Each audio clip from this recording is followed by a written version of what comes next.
Welcome to another quarantine show. This is our double A show. Willie, that's what it's called. Do you like that? We got I like that a lot. Adam Yeah. and Adrian. So Uh-huh. this is the double A quarantine show presented by Money One Federal Credit Union. And we're so happy to have with us a member of the Bowie Baysox currently in Willy Yahn. And Willie, we're liking your choice of shirt for our interview today. It's my boys, my ground screw guys. I love those guys. I made a trade for this. I gave a pretty cool shirt for this, and it's totally worth it. I love it. Well, you know what? We should be watching you play today, to be honest. It's just kind of surreal, this world that we're living in. I know that you're home in Connecticut. Tell us about how you're doing.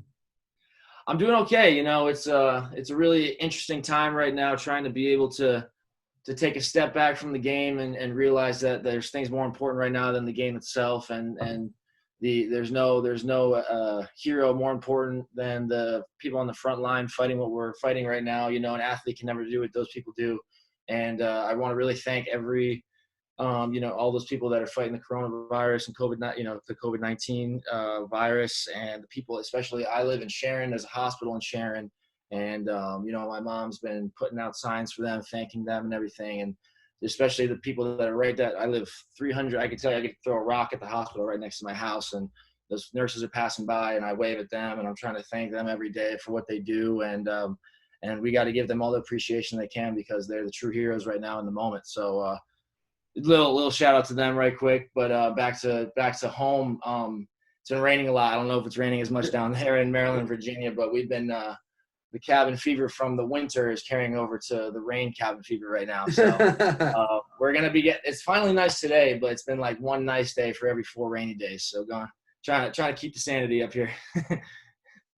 So how are you staying athletic and staying in shape, and what kind of things are you doing each day?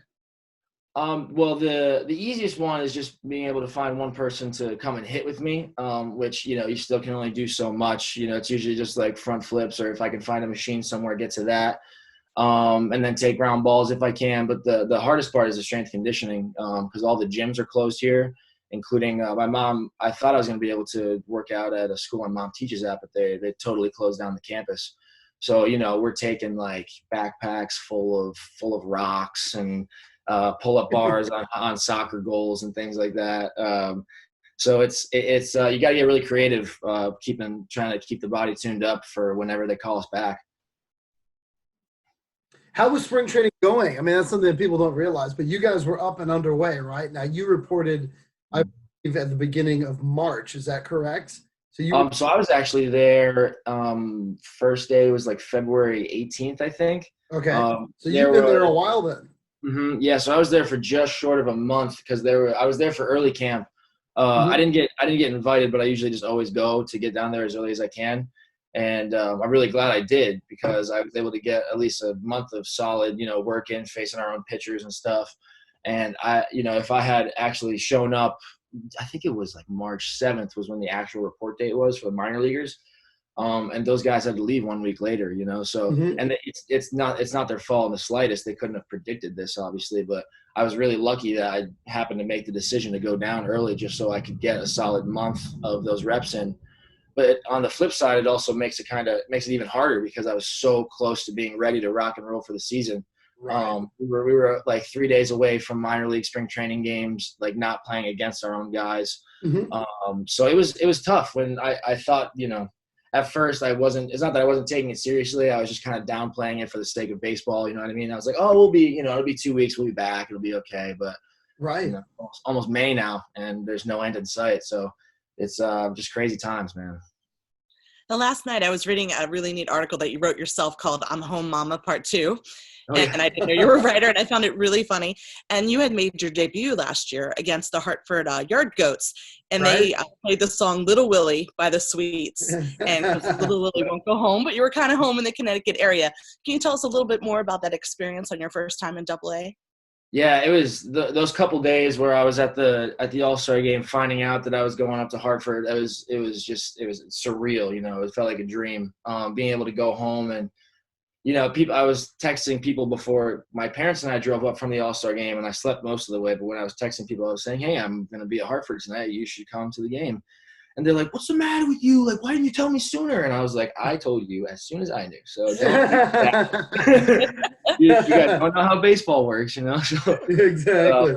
I mean, the game itself was obviously a lot of fun, and I was able to get that hit in the first at bat. But after the game, with my family and all my friends who came out from UConn and my home high school, Housatonic Valley, and it was the support was it was such a beautiful thing, and I'm so grateful for all the people that helped me get to that game that night. You know, it was a long road, and I was talking to one of my he's our play-by-play guy with UConn, and I was talking to him on Instagram Live, and he was like asking about the same thing, and I said, if someone told me when I got drafted in 2017 that I'd be playing a game with Bowie in AA, I'd tell you you're crazy. You know, you're just flat out wrong. So it was, you know, I was being able to just soak in that moment and not take it for granted, and really cherish the memories, like the people I saw after the game, and you know, waving to some like old friends that from UConn classes and things like that in the stadium was I'll never forget those type of things. Those are the best parts about it. You know, because your year last year was was so impressive, and it's so exciting for you because you started the year in Frederick, but boy, you killed it, and you played in the Carolina League All-Star game, and then you're able to come to Bowie and be a part of a team that was really on a major role, and you guys go all the way to the championship series. You know, after the season, you must have been like, wow, what an incredible year it was. Yeah, I mean, from what I was expecting in the season, it went above and beyond my expectations, and I just kind of got thrown into the fire, and I was able to show that I belong there. I can keep my head above water, you know. So the first half, was it was a total blur. I mean, like in a good way. Like I was just trying to be unconscious and approach every day like it was just a normal game, and you know, I'm not in high A. I don't have to worry about it too much. You know, just try to get your at bats and moving up in the order, and then it went really well. AA started, and it started off really well, and I think you guys remember. I was joking about it a lot, so I'm sure everybody knew about it. But my July was horrendous. You know, it was really bad. And you know, I tell everybody I went 0 for July. But but then, you know, that was a really important time in my career, and I recognize that now. But in the time, not so much. But that I needed to be able to struggle like that, and you know, not necessarily mentally, but physically, I definitely kind of hit rock bottom. You know, I think I went like 2 weeks without a hit. You know, so being able to get to August, keep my head above water long enough to contribute to the team down the stretch in August during those dog days, because that's, you know, it doesn't matter if you get moved up or not. August is the dog days. You know what I mean? Right. So I think I proved to some guys who thought that I was just going to fold over and not play at all, not play well at all, or have any confidence in myself the rest of the season, that no matter how bad it gets, any chance that I get, I'm going to get in there and go 100 million% and try to help the team win that night. Is it kind of a thing though where obviously you said you were drafted just in 2017. I mean, last year was just your second full season. That's the thing about baseball, you know, playing every day and the grind of it. It's so hard to maintain that success throughout a year because you wear down.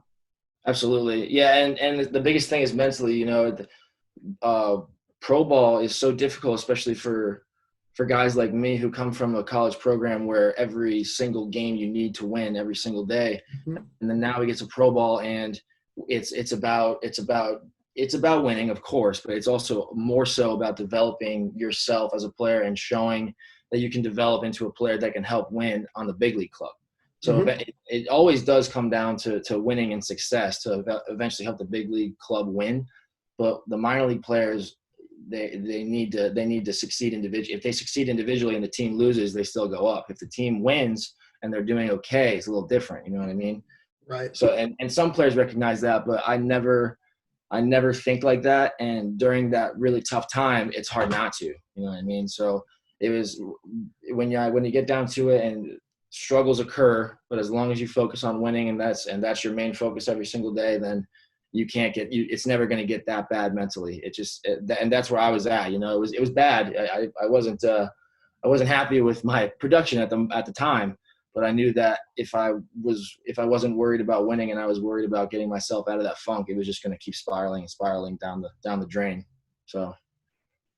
A great overall attitude. You definitely inspire some younger people listening to get through when you have those little moments and to come back out and do better and That's amazing. So we like to do a rapid fire in the queue. So we're going to put you on the spot, and Adam's going to get his timer out. We're going to do about 45 I forgot seconds. to tell you about this, Willie. And so they're going to be basic questions. I won't make it too hard for you today. Okay. And Adam, are you ready with the timer? I'm ready. Ready, All right, set, I've got go. Willy Yahn, and here we go. Do you have a pet? I do. Two dogs, 2 Australian Shepherds. Awesome. But they're Favorite technically my parents, but we're all family. Favorite cartoon? SpongeBob SquarePants. Favorite pizza topping? Bacon. Day of the week? Ooh. It's Friday. Always. Favorite band? Favorite band. Oh man.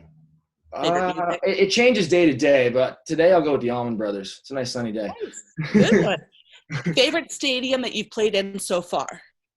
Ooh, favorite stadium I played so far. Yeah, I think Dunkin' Donuts Park for many reasons, but but that was a very cool stadium to begin with. So yeah. Favorite cereal? Rice Krispies. A nickname you're known by? I used to be called Pigpen a lot back in the day. That's by my coaches, yeah. That's great. And if you were a superhero, what was the one power you would like the most? Ooh. Wow. Teleport, so I can still be far away from my friends and family, and after the game, poof, I'm back. I love You it. do you drink coffee? I do a lot, yes. Okay, and your favorite TV show? Favorite TV show. Does Quick Pitch on LB Network count? That counts. Yes, it does. Great job on rapid fire. I think you've done the best so far. Willie, if you can't tell, one of the things in this quarantine, I grew up in a military family. I usually have my hair cut short, like touching ears. I can't handle it. This is not a problem for you, is it? It's not too bad. I mean, it's getting the only issue when my hair gets this long is it's so thick that right now I think the only hat that fits me is the because they didn't have my size, so I got one extra 1/8 of an inch bigger. So now it's like the only hat that fits me. So that's the only reason I ever get a haircut is because my hat starts squeezing my head. So I don't know. There's no salon. I can't go to a barber. They don't have the thinning tool, So I got to get my hair thinned out, and I don't know. I gotta get like a private bar or salon trip going or something because it's so thick. You do have some of the best hair and some of the best clothing that I've seen at the stadium. You have incredible style. I give that to you. Thank you. I'm trying to mix it up a little bit. I'm just trying to keep everybody in there, especially with the clothes. When you're walking with the grounds crew stuff or like a SpongeBob shirt, everybody's like, either that guy's crazy or he's keeping it loose. I love it. And somebody you want to hang out with. Well, Willie, thank you for keeping it loose with us here. During this show today, and I know the Baysox fans will be happy to see you and know that you're doing well up there in Connecticut. Yeah, thank you guys so much for having me. It was good talking to you guys. No doubt. We hope to see you again very soon here in Bowie. Thank you, everybody, for watching.